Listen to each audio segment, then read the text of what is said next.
20 јануари 2025 година, денот Д за Доналд Трамп. Под екстремни безбедносни мерки ќе биде инаугуриран 47-миот председател на САД.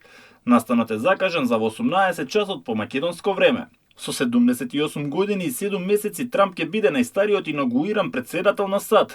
Свеченоста вообичаено се одржува на отворено, меѓутоа во Вашингтон температурите се спуштија на 12 степени под нулата, поради што инаугурацијата ќе се одржи во зградата на Капитол. За обезбедувањето ангажирани се околу 25.000 луѓе.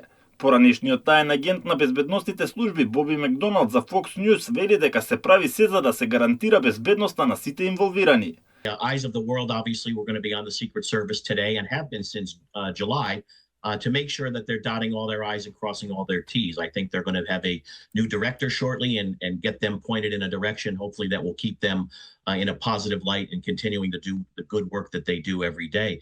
This is a national special security event, which brings a level of planning that is unprecedented. It is the highest level security event that we have in the United States. The entire plan here has been worked on for about 12 months. It brought in a number of police officers from around the country. Again, all the different plans of how those transportation movements are going to be made, where they're going to arrive at all of these venues. All of the venues that the president, the vice president are going to be at today are all well known to the Secret Service and well known to the DC Metropolitan Police. A lot of familiar faces that I see there from my time with the Secret Service, a lot of quality people that have put in a lot of hard work to make sure that this day goes incredibly well and is, again, safe for all those involved. Според програмата по полагањето заклетва, Трамп ќе ги потпише првите извршни одлуки. Тој веќе најави дека тоа ќе бидат рекорден број на потпишани закони. Меѓу нив клучни ќе бидат промените во политиката кон мигрантите.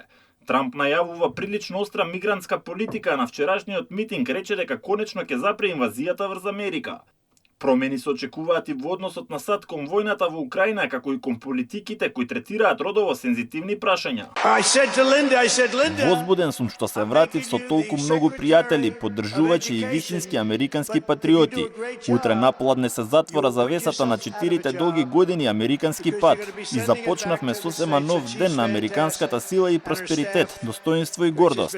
Ке ставиме крај на владеењето на неуспешниот и корумпиран политички естаблишмент во Вашингтон и неуспешната администрација. Рускиот председател Владимир Путин се разбира не е во Вашингтон, но му честиташе на Трамп. Тој при гостувањето на руската национална телевизија изјави дека е отворен за диалог со новата американска администрација со цел ставање крај на украинскиот конфликт. Европа пак ќе биде представена од амбасадорката на ЕУ во САД. Трамп и првата дама Меланија веќе пристигнаа во Белата куќа, каде што беа пречекани од председателот во заминување Џо Бајден и неговата сопруга Џил.